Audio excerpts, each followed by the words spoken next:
Hello students, मैं प्रेम शंकर पाल maths की classes Mathematica में आपका स्वागत करता हूं। आज हम लोग क्लास 12 का एक्सरसाइज 1.1 सॉल्व करने वाले हैं। तो चलिए देखिए, पहला क्वेश्चन आपके सामने है। क्या लिखा है? Determine whether each of the following relations are reflexive, symmetric and transitive. इसका कहने का मतलब है कि जो रिलेशन दिया हुआ है उसको आप चेक करिए कि वो क्या है, रिफ्लेक्सिव है कि सिमेट्रिक है कि ट्रांजिटिव है। तो चलिए देखते हैं। तो क्वेश्चन क्या कह रहा है? Relation are in the set A की वैल्यू कितनी है? 1 to 14। इसका मतलब है कि जो कार्टेशियन प्रोडक्ट होगा a क्रॉस a वो किससे बनेगा? इसी से बनेगा, 1 to 14 cross 1 to 14। Defined as r is equal to xy such that 3x - y is equal to क्या? 0। तो सबसे पहला काम क्या करना है आपको? जो रिलेशन दिया है ये किसमें दिया है? ये सेट बिल्डर फॉर्म में दिया है, सेट बिल्डर फॉर्म में दिया है। तो हमें क्या करना है? इसको रोस्टर या टेबुलर फॉर्म में चेंज करना है, उससे क्वेश्चन आसान हो जाता है। तो आइए क्वेश्चन को सॉल्व करते हैं। सबसे पहले हम क्या करेंगे? रिलेशन को सेट रोस्टर या टेबुलर फॉर्म में कन्वर्ट करेंगे। देखिए कैसे कन्वर्ट होगा। 3x - y = 0 है, तो y = क्या मिलेगा? 3x। x and y belongs to क्या है? Set A. भाई ए ही कार्टेशियन प्रोडक्ट से बना है ना, तो x और y जितने भी एलिमेंट होंगे सब कहां बिलोंग करेंगे? ए में। अब x की वैल्यू कहां से कहां तक हो सकती है? 1 to 14। और y की वैल्यू भी कहां से कहां तक हो सकती है? 1 to 14। तो हम x की वैल्यू 1 रखेंगे। चलिए हम x की वैल्यू 1 रखते हैं। जब हम x की वैल्यू 1 रखेंगे तो यहां y की वैल्यू कितना मिलेगा? 3। ये हो जाएगा 1 3। क्लियर हो गया? x की वैल्यू हम 2 पुट करेंगे तो कितना हो जाएगा? 2 6। 3 2 6। x की वैल्यू 3 पुट करिए तो 3 3 9। x की वैल्यू 4 पुट करिए, 4 3 12। x की वैल्यू 5 पुट करें तो 5 3 कितना मिलेगा? 15। और यहां नंबर कितना है? 1 to 14 है, तो 5 बिलोंग नहीं करेगा, यानी हमें ये नंबर मिल गया। ये क्या हो गया हमारा? Set roster form. ये हमारा क्या हो गया? Roster form. तो सबसे पहले जब भी हमें क्वेश्चन देगा तो उसको हम किसमें चेंज करेंगे? रोस्टर या टेबुलर फॉर्म में। जरूरी है सारे क्वेश्चन चेंज हो जाए ऐसा नहीं है। थ्योरेटिकल क्वेश्चन होगा तो उसको हम लोग थ्योरेटिकल तरीके से लगाएंगे। तो आइए देखते हैं, इसे सॉल्व करते हैं। तो सबसे पहला हम लोग चेक करेंगे रिफ्लेक्सिव। देखिए रिफ्लेक्सिव वाले केसेस में होता क्या है कि जो नंबर होता है, if x belongs to r for all x belongs to a is called reflexive। यानी अगर जितने भी a के एलिमेंट है उन सभी एलिमेंट का, x के a के जितने भी एलिमेंट है उन सभी एलिमेंट का डबलेट रिलेशन में होना चाहिए, तो उसको हम लोग क्या बोलेंगे? रिफ्लेक्सिव। a में कितने एलिमेंट है? 1 to 14। तो रिलेशन में कौन कौन से एलिमेंट होने चाहिए? 1 1 2 2 3 3 4 4 डॉट डॉट डॉट कहां तक? 14 14 तक। इतना होना चाहिए तभी वो रिफ्लेक्सिव होगा। जबकि ऐसा कंडीशन दिखाई नहीं दे रहा, 1 1 रिलेशन में नहीं है, 2 2 रिलेशन में नहीं है, 3 3 भी रिलेशन में नहीं है, तो नंबर तो रिलेशन में है नहीं, तो इसको बोलेंगे रिफ्लेक्सिव नहीं है। तो कैसे लिखेंगे? यहां लिखने वाले हैं कि 1 1 2 2 3 3 डॉट डॉट डॉट 14 4 कहां तक है? 14 14। यही है ना ए की वैल्यू। ये does not belong to R, ये सभी नंबर आर में बिलोंग नहीं कर रहे। तो क्या सभी नंबर लिखना जरूरी है? जरूरी नहीं है। आपको एक नंबर भी दिखा सकते हैं कि 1 1 does not belong to R and it's not reflexive. ये रिफ्लेक्सिव नहीं है। क्यों नहीं है? क्योंकि डबलेट इसमें नहीं है। ए में जितने भी एलिमेंट है सबका खुद से इमेज नहीं बन रहा है। रिफ्लेक्सिव तभी होता है ना जब खुद का खुद से इमेज बने, तो ऐसा कोई कंडीशन नहीं फॉलो हो पा रहा है, इसलिए रिफ्लेक्सिव नहीं है। दूसरा केसेस देखते हैं सिमेट्रिक के लिए। नेक्स्ट हेडिंग लगाएंगे हम लोग क्या? सिमेट्रिक कब होता है? If a b belongs to r then BA belongs to R, it's called symmetric। अगर AB belongs to R होगा तो BA भी R में belong करना चाहिए। अगर ऐसा होगा तभी उसको हम लोग क्या बोलेंगे? सिमेट्रिक। अब इस केसेस में देखिए 1 3 तो रिलेशन में है, क्या इसका अपोजिट 3 1 रिलेशन में है? यहां लिखेंगे 1 3 1 3 belongs to R but 3 1 does not belongs to R 3 1 R में नहीं है then ये क्या हो जाएगा it's not symmetric ये सिमेट्रिक नहीं है। ठीक है, तो आप जरूर 226 को भी दिखा सकते थे 3 9 4 12 जरूरी नहीं सबको दिखाइए, कोई एक नंबर सेलेक्ट करिए और वो अगर इसके डेफिनेशन को फॉलो नहीं कर पा रहा इसका मतलब है कि वो सिमेट्रिक या रिफ्लेक्सिव या ट्रांजिटिव नहीं है। थर्ड केसेस देखते हैं हम लोग, थर्ड केसेस देखते हैं क्या ट्रांजिटिव।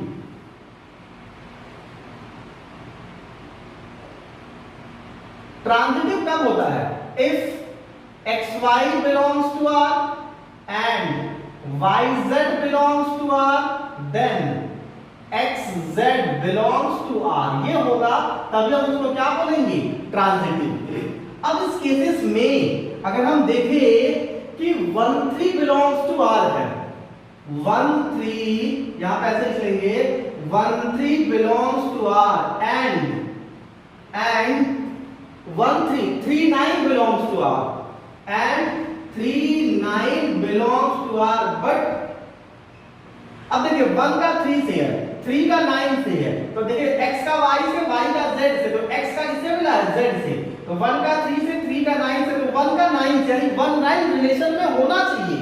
अब यहाँ देखिए 1 9 कहीं पर रिलेशन में दिख रहा है आपको नहीं है but 1 9 does not belongs to R 1 9 relation का पार्ट नहीं है तो हम बोलेंगे क्या it's not symmetric sorry it's not transitive ये ट्रांजिटिव नहीं है। तो इस तरीके से ये ना तो रिफ्लेक्सिव है ना ही सिमेट्रिक है ना ही ट्रांजिटिव है तो हम क्या बोलेंगे this relation is neither symmetric neither reflexive nor symmetric nor transitive this relation is neither reflexive nor symmetric and nor transitive। चलिए इसे आप नोट कर लीजिए। तो स्टूडेंट्स हम लोग क्वेश्चन नंबर सेकंड देखते हैं। सेकंड क्या कह रहा है relation R in the set n n का मतलब क्या है जो कार्टेशियन प्रोडक्ट होगा वो किसका होगा n क्रॉस n का होगा ऑफ नेचुरल नंबर यानी n क्या है नेचुरल नंबर है defined as r is equal to xy such that y is equal to x plus 5 और x less than क्या है 4 है। तो ये सेट बिल्डर फॉर्म में है इसको हम सबसे पहले किसमें लिखेंगे रोस्टर या टैबुलर फॉर्म में। तो देखिए रोस्टर या टैबुलर फॉर्म में ये क्या हो जाएगा देखिए xy है x की value less than 4 natural number 4 से कम नेचुरल नंबर क्या होता है 1 2 3 यही तीनों होता है ना तो x की वैल्यू एक बार 1 रखेंगे फिर एक बार 2 रखेंगे और एक बार 3 तो चलिए x की वैल्यू 1 रखते हैं जब 1 रखेंगे तो y की वैल्यू कितना मिलेगा 5 + 1 6 यानी 1 6 जब x की वैल्यू 2 पुट करेंगे तब तो 5 + 2 7 2 7 और x की वैल्यू 3 पे हमको कितना मिल जाएगा 8 तो ये हो गया हमारा रिलेशन 1 6 2 7 3 8। अब हमें इसे दिखाना है कि रिफ्लेक्सिव है सिमेट्रिक है या ट्रांजिटिव है। तो फर्स्ट हम लोग देखते हैं रिफ्लेक्सिव क्या देखेंगे रिफ्लेक्सिव ये रिफ्लेक्सिव है या नहीं है। तो देखते हैं रिफ्लेक्सिव क्या होगा। तो रिफ्लेक्सिव कब होता है जब जितने भी एलिमेंट n के हैं सबका डबलेट हो यानी नेचुरल नंबर क्या होते हैं 1 to infinity तो 1 1 2 2 3 3 4 4 5 5 ये सभी नंबर के ऑर्डर पेयर कहां इस रिलेशन में बिलोंग करने चाहिए। तो क्या ऐसा है ऐसा नहीं है। तो देखिए हम यहां लिखने वाले हैं कि रिफ्लेक्सिव कब होता है if x belong to R for all x belong to n। पिछले क्वेश्चन में a लिखे थे यहां पे क्या लिख रहे हैं n क्या यहां पे जो कार्टेशियन प्रोडक्ट है वो क्या है natural number for x belong to n ये होगा तभी वो क्या कहलाएगा रिफ्लेक्सिव। अब देखिए क्या 1 1 belongs to R है नहीं है 1 belongs to R है 1 1 देखिए रिलेशन का पार्ट है नहीं है। तो आप ऐसे लिख सकते हैं 1 1 2 2 3 3 डॉट डॉट डॉट डॉट ये सभी नंबर रिलेशन के पार्ट नहीं है does not belongs to R then not reflexive, ये रिफ्लेक्सिव नहीं होगा। चलिए सेकंड देखते हैं सिमेट्रिक। नेक्स्ट स्टडी क्या लगाएंगे हम लोग, सिमेट्रिक। ये सिमेट्रिक है या नहीं? तो सिमेट्रिक वाले केसेस में क्या होता है, if xy belongs to R then yx belongs to R। कहने का मतलब है कि किसी उस, अब देखिए यहां पे सभी एलिमेंट के लिए था, सिमेट्रिक में सभी एलिमेंट के लिए नहीं है। रिलेशन के ऑर्डर्ड पेयर में अगर कोई xy है जो रिलेशन का पार्ट है तो उसका अपोजिट भी रिलेशन का पार्ट होना चाहिए। तो अब जरा देखें 1 6 बिलोंग्स टू R है, देखिए 1 6 रिलेशन का पार्ट है, but 6 1 does not belongs to R, 6 1 relation का पार्ट नहीं है। सिमिलरली 2 7 बिलोंग्स टू R तो है, but 7 2 does not belongs to R, and 3 8 belongs to R तो है, but 8 3 does not belongs to R। देखिए xy तो R का पार्ट है लेकिन yx R का पार्ट नहीं है, तो हम क्या लिखेंगे, it's not symmetric, it's not symmetric. Third देखते हैं ट्रांजिटिव का केसेस। किसका, ट्रांजिटिव, ट्रांजिटिव देखते हैं। ट्रांजिटिव का केसेस क्या है, if xy belongs to R and yz belongs to R then xz belongs to R होना चाहिए। यानी xy R का पार्ट है, yz R का पार्ट है, तो xz भी R का पार्ट होना चाहिए। अब जरा इस प्रश्न को देखिए, अगर हम ध्यान से समझे तो कोई भी नंबर लीजिए 16 R का पार्ट है लेकिन 6 का अलग नहीं है। तो ट्रांजिटिव में दो केसेस पड़े हैं कि अगर ये है और ये भी है तो वो ट्रांजिटिव है, ये भी है और ये नहीं है तो ट्रांजिटिव नहीं है। लेकिन एक स्पेशल केस भी है कि xy तो R में है लेकिन y का कोई रिलेशन ना मिले। x का किससे रिलेशन है, y से, लेकिन y का किसी और से रिलेशन ना मिले, तब भी हम उसको ट्रांजिटिव बोलेंगे। ठीक है, तो देखिए 1 6 बिलोंग टू R लेकिन 6 का कोई रिलेशन नहीं मिल रहा है, एंड 2 7 बिलोंग्स टू R लेकिन 7 का कोई रिलेशन नहीं मिल रहा है, एंड 3 8 बिलोंग्स टू R लेकिन 8 का कोई रिलेशन नहीं मिल रहा। सभी डिफरेंट एलिमेंट है, कोई कॉमन नंबर नहीं मिल रहा है। अगर ये है और ये भी है तो ट्रांजिटिव, ये है और ये नहीं है तो ट्रांजिटिव नहीं है। लेकिन केवल ये मिल गया, ये मिले ही ना, ये बीच से गायब हो जाए, उस केसेस में भी ट्रांजिटिव होता है। तो हम क्या लिखेंगे, इट्स ट्रांजिटिव। ये स्पेशल केस है, ठीक है, ये स्पेशल केस है, तो ये ट्रांजिटिव है। तो ये रिफ्लेक्सिव नहीं है, ये सिमेट्रिक नहीं है, लेकिन ये क्या है, ट्रांजिटिव है। क्लियर हुआ? वीडियो को पॉज करिए और नोट कर लीजिए। अब हम लोग क्वेश्चन नंबर कौन सा देखेंगे, थर्ड, इसको एरेज कर देते हैं। क्वेश्चन नंबर थर्ड देखते हैं। थर्ड क्या कह रहा है, relation R in set A is equal to 1 to 6, यानी Cartesian product A cross A में 1 to 6 to 1 to 6 मिलेगा कुछ इस टाइप से, ऐसे 1 2 3 4 5 6 इधर भी, 1 2 3 4 5 6 इधर भी, और 1 1 1 2 1 3 1 4 1 5 1 6, फिर इसी तरह 2 1 2 2 2 3 2 4 2 5 2 6, इसी तरह 3 के साथ 4 के साथ 5 के साथ 6 के साथ, वो हो जाएगा हमारा कार्टेशियन प्रोडक्ट। उसमें से रिलेशन निकाला जा रहा है, क्या कह रहा है, xy है, y is divisible by x, y is divisible by x है। तो चलिए देखते हैं, इसको हम लोग रोस्टर फॉर्म में कन्वर्ट करते हैं। थर्ड का सॉल्यूशन, ठीक है। तो अगर रिलेशन हम क्या लिखेंगे, इसका कहने का मतलब अगर 1 1 कोई भी रिलेशन होगा तो सेकंड जो ये नंबर है y है वो x से डिवाइड होना चाहिए। तो देखिए 1 1 सेटिस्फाई हो रहा है? 1 1 का मतलब 1 1 से डिवाइड है, हाँ है। 1 2 1 से 2 डिवाइड हो जाएगा, 1 3 1 से 3 डिवाइड हो जाएगा, 1 4 1 से 4 डिवाइड हो जाएगा, 1 5 एंड 1 6 ये हो गया। फिर 2 से देखिए 2 1 नहीं बनेगा, 2 2 2 से 2 डिवाइड होगा, 2 3 नहीं होगा, 2 4 होगा, 2 5 नहीं होगा, 2 6 होगा। हमेशा इस नंबर से इसको डिवाइड हो जाना चाहिए।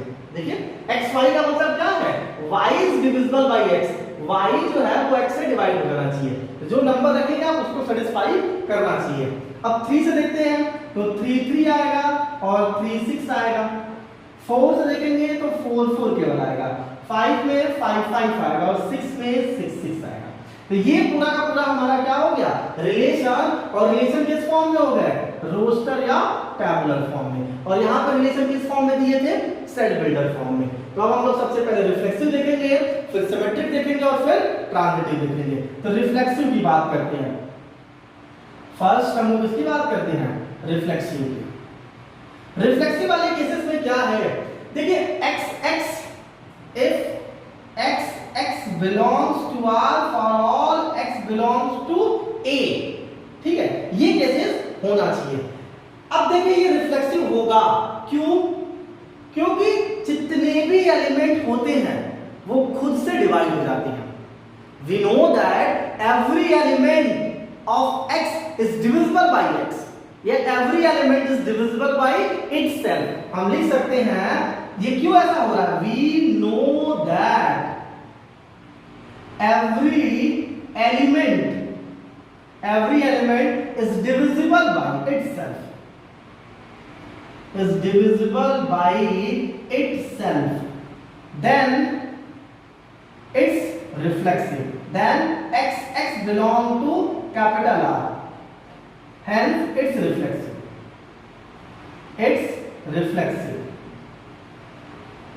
एक तरीका ये हुआ, और एक तरीके से हम और दिखा सकते हैं क्वेश्चन। ये तो थ्योरेटिकल मेथड हो गया। अगर हम न्यूमेरिकल मेथड दिखाएं तो कहने का मतलब क्या है कि x बिलोंग टू R होना चाहिए for all x belong to A के जितने भी एलिमेंट हैं वो सबका डबलेट उस रिलेशन में होना चाहिए। तो A में एलिमेंट क्या है? 1 से लेकर 6, सबका डबलेट रिलेशन में है। तो हम देखिए 1 1 1 1 2 2 3 3 4 4 5 5 6 6, ये सभी रिलेशन के पार्ट हैं। 1 1 2 2 3 3 4 4 5 5 6 6, देखिए सबके डबलेट, जितना भी एक एलिमेंट है सबका डबलेट रिलेशन में मौजूद है। तो हम क्या बोल सकते हैं कि सर सभी रिलेशन में है, then this relation is क्या? रिफ्लेक्सिव। इस रिलेशन को हम लोग क्या बोल सकते हैं? रिफ्लेक्सिव। तो आप दो तरीके से क्वेश्चन को लिख सकते हैं, थ्योरेटिकल और एक न्यूमेरिकल। दूसरा कंडीशन देखते हैं, ये रिफ्लेक्सिव था। सेकंड किसकी बात करेंगे हम लोग? सिमेट्रिक की। सिमेट्रिक देखते हैं, ये सिमेट्रिक है या नहीं। सिमेट्रिक वाले केसेस में क्या है? If AB belongs to R then BA belongs to R, ये होना चाहिए। ये सेट को नहीं देख के होता है, ये किसको देख के होता है? रिलेशन में ऑर्डर्ड पेयर को। रिलेशन का कोई ऑर्डर्ड पेयर, मतलब कोई भी ऑर्डर्ड पेयर जो रिलेशन में है उसका अपोजिट भी होना चाहिए। अगर अपोजिट है तो सिमेट्रिक है, अपोजिट नहीं है सिमेट्रिक नहीं है। बहुत आसान है। तो अब देखिए पहली बात तो जो डबलेट है जैसे 1 1, इसका उल्टा क्या मिलेगा? 1 1। 2 2 का उल्टा क्या मिलेगा? 2 2। 4 4 का उल्टा क्या मिलेगा? 4 4। तो इसको हम चेक नहीं करेंगे। किसको चेक करें? कोई और नंबर उठा, जैसे 1 2 1 2 है, लिख लेंगे 1 2 बिलोंग्स टू R। देन अब हमें क्या होना चाहिए? इसका उल्टा क्या होगा? 2 1। 2 1 भी R को बिलोंग है, लेकिन रिलेशन में कहीं पर 2 1 आपको दिखाई दे रहा है? नहीं, रिलेशन में कहीं पे 2 1 है ही नहीं। तो हम क्या लिखेंगे कि 2 1 does not belongs to R। 2 1 R का पार्ट नहीं है, तो ये क्या होगा? It's not symmetric, it's not symmetric, ये सिमेट्रिक नहीं है। थर्ड केसेस देखते हैं ट्रांजिटिव के लिए। चलो यहां पे थर्ड केसेस लगा देते हैं हम लोग ट्रांजिटिव। ट्रांजिटिव। ट्रांजिटिव कब होता है? If A B belongs to R, B C belongs to R, then A C belongs to R. ये होना चाहिए। अगर ए बी रिलेशन का पार्ट है, बी सी रिलेशन का पार्ट है, तो ए सी भी रिलेशन का पार्ट होना चाहिए, तो ट्रांजिटिव होगा। एक केस। दूसरा क्या हो? ए बी रिलेशन का पार्ट हो लेकिन बी सी दिया ही ना हो, बी सी दिया ही ना हो, तो भी हम बोल देंगे कि ये क्या है? ट्रांजिटिव है। अब जरा अगर हम समझे, ध्यान से समझे कि अगर कोई रिलेशन एक्स वाई है, उसका मतलब क्या है कि Y is divisible by X. तब देखिए लिखते हैं if X Y belongs to R, इसका मतलब क्या हुआ कि y is divisible by x, ठीक है। And X Y Y Z ले लेते हैं, Y Z belongs to R, इसका मतलब क्या हुआ कि z इज डिविजिबल बाई क्या? y। एक्स वाई का मतलब क्या? y is divisible by x, और y z का मतलब क्या? z is divisible by y। तो क्या x व z बिलोंग टू r नहीं होगा? सोचिए सोचिए समझिए कि अगर x y मतलब y is divisible by x है, कि जितने भी y के एलिमेंट है सब x से डिवाइड हो रहे हैं, जितने भी z के एलिमेंट है वो x से y से डिवाइड हो रहे हैं, तो क्या z x से डिवाइड नहीं होगा? देखिए जरा ध्यान समझिएगा, यहां पे मैं आपको समझा रहा हूं इस बॉक्स में ना, ध्यान समझिएगा। अगर 2 4 बिलोंग्स टू r, इसका मतलब क्या है? 2 से 4 में डिवाइड किया जा रहा है। 4 8 बिलोंग्स टू r है, इसका मतलब क्या है? 4 से 8 को डिवाइड किया जा रहा है। तो जब 2 से 4 को डिवाइड किया जा रहा है, 4 से 8 को, तो 100% 2 से 8 को डिवाइड किया जा सकता है। क्लियर हुआ भाई? ये बड़ा नंबर है, जब इसको डिवाइड कर रहा है उसी का फैक्टर, तो ये छोटे नंबर जरूर इससे क्या होगा?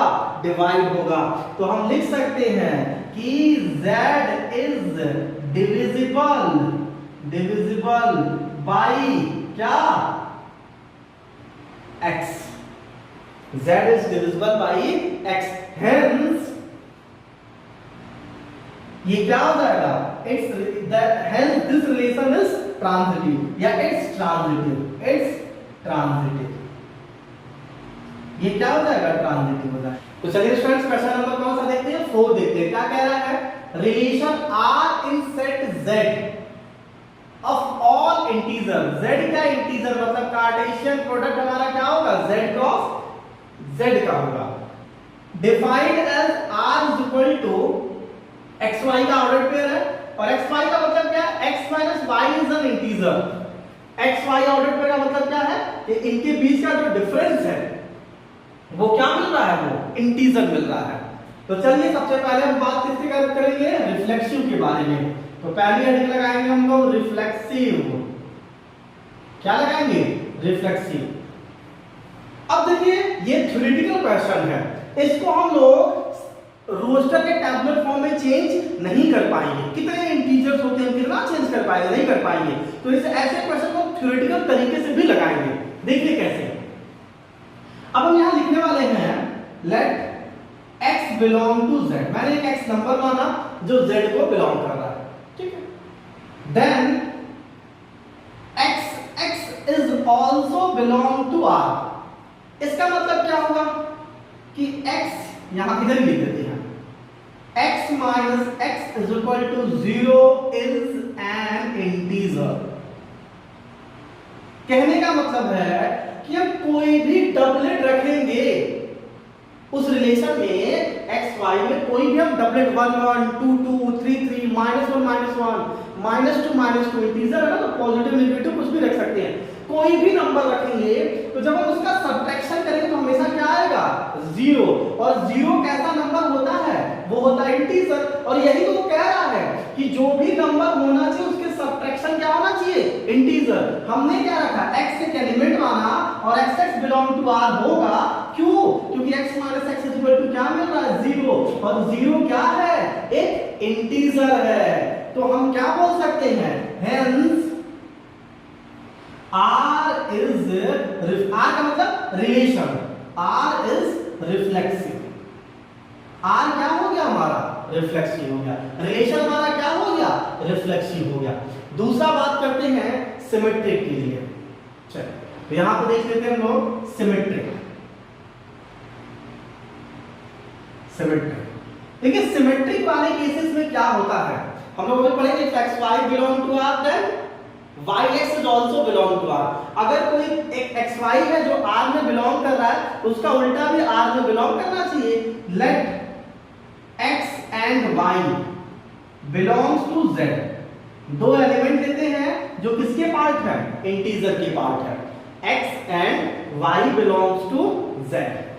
देन एक्स वाई एक रिलेशन बनाते हैं, X Y belongs to R. मान लेते हैं कि एक्स वाई क्या है? आर को बिलोंग कर रहा है। इसका मतलब क्या हुआ कि X minus Y is an, इसको लेट कर लेते हैं, X minus Y is an integer.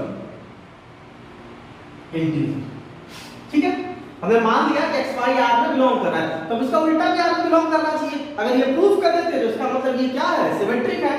तो X Y belongs to R, इसका मतलब क्या है? X minus Y is an integer. अब देखिए किसी भी इंटीजर में अगर हम माइनस का मल्टीप्लाई कर दें, माइनस का मल्टीप्लाई कर दे तो क्या वो इंटीजर नहीं होगा?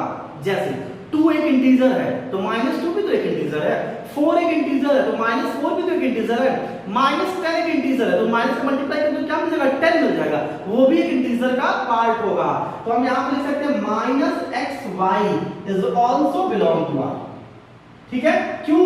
क्योंकि यहां पे हम लिख सकते हैं -xy इज क्या है? ये z में बिलोंग करेगा। क्लियर हुआ? वो भी z का पार्ट हुआ। अब देखिए xy वाले केसेस में यहां पे क्या था? xy बिलोंग्स टू r था, इसका मतलब x माइनस y। यहां पे हम लिख लेंगे -x minus y belongs to r। ये भाई x माइनस y हमने क्या कर दिया? माइनस का मल्टीप्लाई कर दिया, तो ये जब हम अंदर भेजेंगे तो ये क्या हो जाएगा? y minus x is also belong to r। इसका मतलब क्या हुआ? y minus x is also an integer. होगा कि नहीं होगा? अरे आप सिंपल से देखिए ना, अगर 2 3 है, 2 3 अगर एक इंटीजर है तो 3 2 भी क्या होगा? एक इंटीजर होगा, क्योंकि पॉजिटिव नंबर भी इंटीजर होता है और नेगेटिव नंबर भी इंटीजर होता है। तो हम क्या लिख देंगे? हेंस r इज क्या? सिमेट्रिक। r क्या होगा? सिमेट्रिक होगा। जो रिलेशन है वो क्या होगा? सिमेट्रिक होगा। तो रिलेशन रिफ्लेक्सिव भी है और रिलेशन क्या है? सिमेट्रिक भी है। चलिए इसे इरेज करते हैं और यहां पर देखिए जगह नहीं बचा तो यहां पर हम क्या लगाते हैं? ट्रांजिटिव वाले केसेस। यहां पर हम लोग ट्रांजिटिव वाला केसेस लगाते हैं। चलिए let xy belongs to z and y, कुछ और ले लेते हैं ना, ab बिलोंग्स टू z, या ऐसे ले लेते हैं let abc belongs to z। यहां पे पहले x लिया, इसमें xy लिया, इसमें हम चाहे तो xy z कर सकते, तो यहां भी z है तो लिखने में प्रॉब्लम हो सकता है आपको, या फिर ऐसे भी कर सकते हैं, कोई दिक्कत नहीं है। लेट x y z, ये वाला z छोटा z, ठीक है, ताकि समझने में आसानी। Belongs to z। Clear? Let x y belongs to r। इसका मतलब क्या हुआ कि x minus y is an integer. ये क्या है? Integer. And yz belongs to r। z ऐसे बना रहा है 3 की तरह, ठीक है, बिलोंग्स टू r। इसका मतलब क्या हुआ कि y minus z is an integer. ये हो गया। अब जरा समझिएगा कि इंटीजर में इंटीजर को ऐड करने से क्या मिलता है? फिर से इंटीजर मिलता है ना। 2 एक इंटीजर है, 3 एक इंटीजर है, ऐड करिए क्या मिलेगा? 5 भी क्या होगा? एक इंटीजर होगा। -3 एक इंटीजर है, -4 एक इंटीजर है, ऐड करिए -7 भी क्या होगा? एक इंटीजर होगा। तो ये एक इंटीजर है, x minus y is an integer, y minus z is integer. इसको अगर हम इक्वेशन 1 मान ले और इसको 2 मान ले और दोनों को ऐड कर दे, एडिंग 1 एंड 2, तो हमें क्या मिलेगा? इसको ऐड करिए तो x minus y plus y minus z, ये इज एन इंटीजर। होगा कि नहीं होगा भाई, दोनों का प्लस भी हमको क्या मिलेगा, इंटीजर मिलेगा। देखिए ये minus Y plus Y cancel out हो जाएगा, हमको क्या मिलेगा, x minus Z is an integer, मिला ना, x minus Z is integer.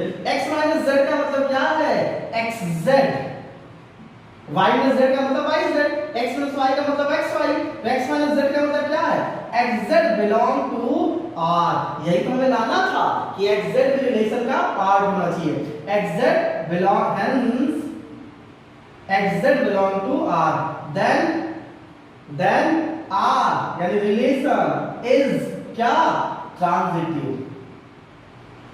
Relation हमारा क्या हो गया, ट्रांजिटिव हो गया। ये क्वेश्चन नंबर कौन सा था, 4 था, काफी सिंपल था, आसान लग रहा है, अच्छा लग रहा है आपको लगाने में। चलिए अब इसके आगे बढ़ते हैं, जल्दी से इसको नोट करिए, नेक्स्ट क्वेश्चन लगाते हैं।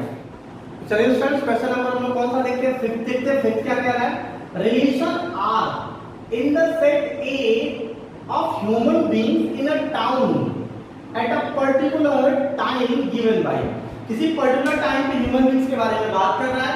वो क्या कह रहा है, एक रिलेशन आर है, वो क्या है, xy के फॉर्म में है, ऑर्डर्ड पेयर xy है, such that x and y work at the same place, x और y दोनों एक ही जगह काम करती हैं। तो बताइए वो रिफ्लेक्सिव होगा, सिमेट्रिक होगा या ट्रांजिटिव होगा। दूसरा क्वेश्चन है x and y live in the same locality, x और y एक ही लोकेलिटी, एक ही टाउन, एक ही गांव में क्या करते रहते हैं, तब बताइए वो रिफ्लेक्सिव होगा, सिमेट्रिक होगा या ट्रांजिटिव होगा।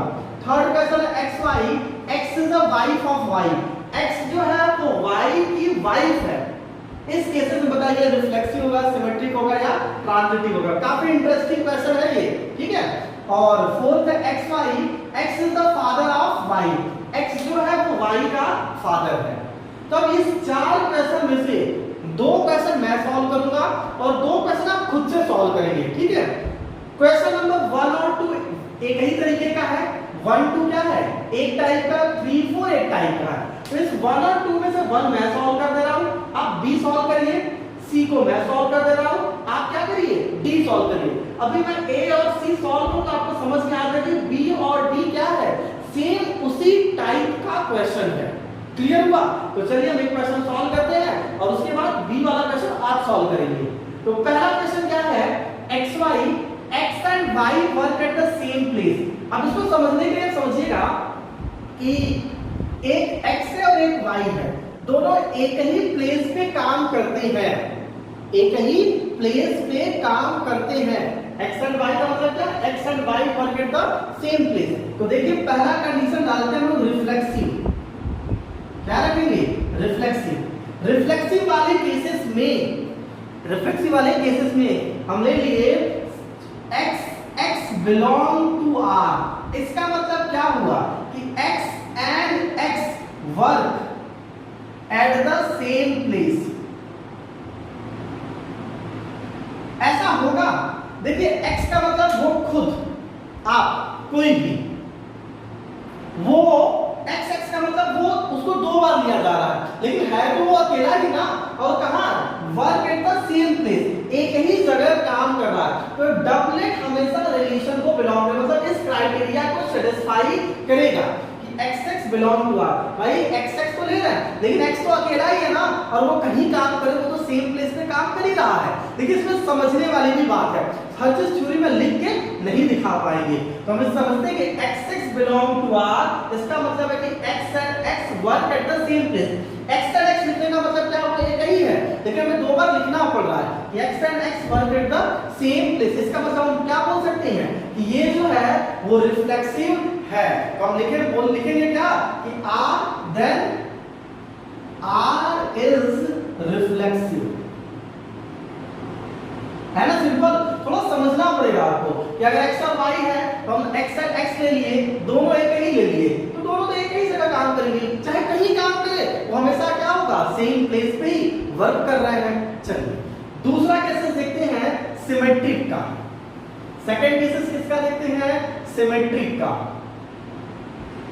सिमेट्रिक वाले केसेस में let x y belongs to r। इसका मतलब क्या हुआ कि x and y work at the same place, same place। जब आप ये क्वेश्चन लगाएंगे तो आप सेम लोकेलिटी कर दीजिएगा, ये विद द सेम लोकेलिटी, बाकी चीज सेम रहेगा, ठीक है। तो देखिए x and y work at the same place, दो लोग हैं समझिएगा, एक x है और एक y, ये दोनों एक ही जगह काम करते हैं, तो हम इसको ऐसे भी तो बोल सकते हैं कि y और x work at the same place. समझ में आया कि x और y work at the same place, x और y दोनों एक ही स्कूल में पढ़ते हैं। मान लीजिए आप और आपके फ्रेंड हैं, a और एक b है, दो लोग ले लिए, एक a और एक b, दोनों एक ही स्कूल में एक ही क्लास में पढ़ते हैं, तो हम तो ऐसे भी बोल सकते हैं b और a भी दोनों एक ही क्लास में पढ़ते हैं। होगा कि नहीं होगा? तो हम यहां लिख सकते हैं then y and x work at the same place। इसका मतलब क्या हुआ कि y x belong to R मिल गया।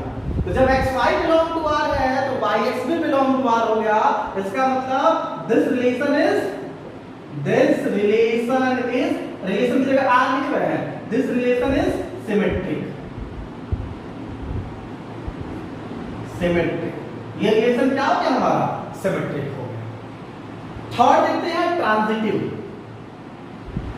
इसको हम इरेज कर देते हैं, ठीक है, आप नोट कर लीजिए रिफ्लेक्सिव वाला, इसी की जगह ट्रांजिटिव बना देते हैं, उधर लिखेंगे तो आपको दिखाई देगा। थर्ड देखते हैं ट्रांजिटिव। अब देखिए ट्रांजिटिव वाली केसेस में let x y belongs to R, इसका मतलब क्या हुआ कि x and y work at the same place, at the same place। एक और मान लेते हैं let y z belongs to R, इसका मतलब क्या होगा कि y and z work at the same place।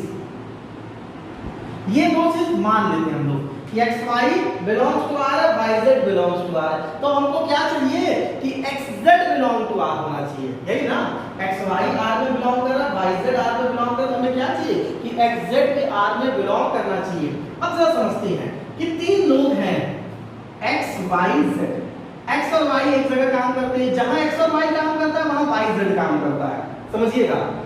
तीन फ्रेंड आप लोग हो, a और b या x और y जहां पे पढ़ते हैं वहीं पे y और z पढ़ते हैं, इसका मतलब क्या होगा वहीं पे x और z भी पढ़ाई करते हैं। नहीं समझ में आया कि x y जहां पे पढ़ रहे हैं, x और y ये दोनों, x मतलब x जिस क्लास x 11th में तो y भी 11th में है, एक ही क्लास में होंगे। अगर तेरा y जिस क्लास में उसी क्लास में z है, मतलब y कहां था 11th में, z भी कहां हो गया 11th में, x किसमें था 11th में, x z भी किसमें हो गया 11th में। थोड़ा थ्योरेटिकल है, दिमाग तो लगाना पड़ेगा। चलिए देखते हैं आगे। तो हम यहाँ क्या लिख सकते हैं, then x and z is also work at the same place। तो हम यहाँ लिख सकते हैं कि x z belongs to R, x y belong to R, y z belongs to R, तो x z belong to R हो गया। इसका मतलब क्या हो गया, hence it's क्या ट्रांजिटिव। तो ये जो क्वेश्चन है वो रिफ्लेक्सिव भी है, सिमेट्रिक भी है और क्या है ट्रांजिटिव। सेम इसी टाइप का क्वेश्चन नंबर कौन सा है बी। अब यहाँ पे जहां हमने work at the same place किया वहां हम live in the same locality कर देंगे। भाई x और y एक ही गांव में रहते हैं तो y और x भी तो एक ही गांव में रहेंगे, x y एक ही गांव में रहते हैं, y z भी उसी गांव में रहते हैं। जिस गांव में x है उसी गांव में y है, जिस गांव में y है उसी गांव में z है। तो हम ये भी तो बोल सकते हैं जिस गांव में x है उसी गांव में z है, तो वो हमारा ट्रांजिटिव हो जाएगा। तो सेम इसी टाइप का क्वेश्चन है क्वेश्चन नंबर बी। आप खुद से क्या करिएगा, ट्राई करिएगा, लगाइएगा। अगर कोई प्रॉब्लम होगा तो आप नीचे कमेंट करिएगा, मैं उस क्वेश्चन को नेक्स्ट डे क्या करूंगा, सॉल्व कर दूंगा। क्लियर हुआ, समझ में आया? जल्दी से नोट करिए। अब हम लोग सी और डी में से कोई एक क्वेश्चन लगाएंगे, तो चलिए इसे नोट कर लीजिए। तो आइए क्वेश्चन नंबर सी देखते हैं क्या लिखा है। r is equal to xy, x is the wife of y और फिर x is the father of y। ये क्वेश्चन आप करेंगे, इसे हम इरेज कर देते हैं। आप इस क्वेश्चन को सी को लगाएंगे, xy, x is the wife of y। तब देखिए बात करते हैं रिफ्लेक्सिव का, ये रिफ्लेक्सिव है या नहीं है, तो जरा समझते हैं। अब यहाँ क्या लिखेंगे, रिफ्लेक्सिव कब होगा, जब x बिलोंग्स टू r होगा। तो क्या x मतलब कोई खुद अपनी वाइफ हो सकता है? बड़ा इंटरेस्टिंग क्वेश्चन है। कोई खुद अपनी वाइफ हो सकता है? पॉसिबल नहीं है कि वो खुद अपना वाइफ हो। बात समझिए, ये क्वेश्चन थोड़ा सा इमेजिनरी टाइप का है ना। तो x बिलोंग टू r कभी पॉसिबल नहीं होगा। हम लोग यहाँ पे क्या लिखेंगे कि since x cannot be the wife of itself, यानी x खुद का वाइफ नहीं हो सकता है। तो हम यहाँ क्या कर देंगे कि x does not belongs to r, इसका मतलब है it's not reflexive, ये रिफ्लेक्सिव नहीं है। अब हम बात करते हैं सिमेट्रिक की, ये सिमेट्रिक है या नहीं है। तो देखिए हमने ले लिया let X Y belongs to R, मान लिया कि एक्स वाई आर में बिलोंग करे, एक्स वाई आर में बिलोंग करे, इसका मतलब क्या, X is the wife of Y. इसका मतलब क्या है, X is the wife of Y. X जो है वाई का क्या है, वाइफ, ये हो गया। तो क्या इसका उल्टा भी पॉसिबल है, Y X belong to R है, अगर एक्स है, एक्स जो वाई का वाइफ है, तो क्या वाई भी एक्स का वाइफ होगा? एक्स जो है वाई की वाइफ है, तो क्या वाई भी एक्स की वाइफ होगी? क्या ऐसा पॉसिबल हो सकता है? बिल्कुल नहीं हो सकता है। बात समझिए, ये आप कोई ये ना कहे कि नहीं सर वो आर्टिकल 377 के थ्रू ऐसा पॉसिबल हो सकता है, तो हमें वो चीज नहीं है, वो हमें पॉलिटिकल इशू नहीं देखना है, ठीक है। जो बुक का मेथड है, जो उसकी प्रोसेस चली आ रही है, हमें उस पर क्वेश्चन लगाना है। आप ज्यादा दिमाग लगाएंगे सर आर्टिकल 377 के through x is the wife of y, तो y is the x of y possible हो सकता है, लेकिन हमें ये नहीं देखना, ठीक है। चलिए, तो इस केसेस में हमें आर्टिकल 377 पे दिमाग नहीं ले जाना है, ठीक। x y belongs to r मतलब x is the wife of y, but y is not possible the wife of x, y is not possible y is not possible the wife of x। यानी अगर x y का y, x जो है y की wife है, तो जरूरी नहीं कि y ऐसा कभी पॉसिबल नहीं कि y जो है वो x की वाइफ होगा। Hence yx does not belongs to R, इसका मतलब है it's not symmetric,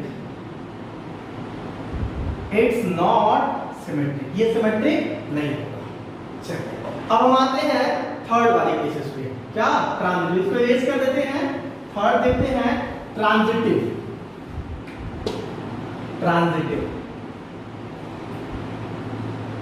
वाले cases. Let X Y belongs to R, इसका मतलब क्या हुआ कि x is the wife of y, यही हुआ। क्या y z belongs to r होगा? तो ये पॉसिबल नहीं है। x is the wife of y, तो x is the wife of y is the wife of z, ऐसा कभी पॉसिबल नहीं होगा। अगर x इज द, ये फीमेल है, ये मेल है, तो इस केसेस में y वाले केसेस में ये फीमेल से कैसे हो सकता है? ये पॉसिबल नहीं है। ये वाइफ कैसे हो सकती है? ये पॉसिबल नहीं है। तो ये कंडीशन हम यहाँ लिखेंगे इट्स नॉट पॉसिबल, ये पॉसिबल ही नहीं है। देखिए ये वाले केसेस में मिला, लेकिन ये पॉसिबल नहीं है। Hence xz is also does not belongs to R, तो हम क्या बोलेंगे? It's not transitive, ये it's not transitive। तो इस केसेस में रिलेशन कैसा हो गया? neither reflexive nor symmetric nor transitive, hence relation is R is neither reflexive nor symmetric nor transitive। इसी तरह से आप फादर वाला क्वेश्चन क्या करेंगे, लगा लेंगे। जल्दी से आप इसे क्या करिए, नोट कर लीजिए। देखिए स्टूडेंट्स, एक क्वेश्चन और देखते हैं। ये न्यू बुक में एक क्वेश्चन दिया हुआ है, ठीक है, ओल्ड बुक में क्वेश्चन नहीं था। तो एक क्वेश्चन और देखते हैं इसमें। ये क्या कह रहा है, सेम वही क्वेश्चन, एक क्वेश्चन और बढ़ गया, ठीक है। x is exactly 7 centimetre taller than y। x जो है वो exactly 7 सेंटीमीटर क्या है, बड़ा है, किससे, y से। तो रिफ्लेक्सिव की बात करते हैं। रिफ्लेक्सिव, देखिए x does not belongs to r। क्यों, क्योंकि कोई भी ह्यूमन बीइंग खुद से 7 सेंटीमीटर कैसे बड़ा हो सकता है, पॉसिबल है। अगर x रखा है इसका मतलब क्या होगा, x is taller than x, x is exactly taller than x is exactly 7 centimetre taller than x, ऐसा पॉसिबल है। लिखेंगे हम क्या, it's not possible since human being x cannot be taller than itself। कभी भी x, कोई x human being है वो कभी भी खुद से बड़ा नहीं हो सकता है। मतलब खुद से 7 सेंटीमीटर 8 सेंटीमीटर बड़ा नहीं हो सकता। वो तो अपनी ही हाइट का होगा ना, वो बोलेगा नहीं मैं अपने से 7 सेंटीमीटर क्या हूं, बड़ा हूं, ऐसा कभी भी पॉसिबल नहीं है। तो x does not belong to r, then it's not reflexive। ये रिफ्लेक्सिव नहीं होगा। बात करते हैं सिमेट्रिक की। किसकी, सिमेट्रिक की।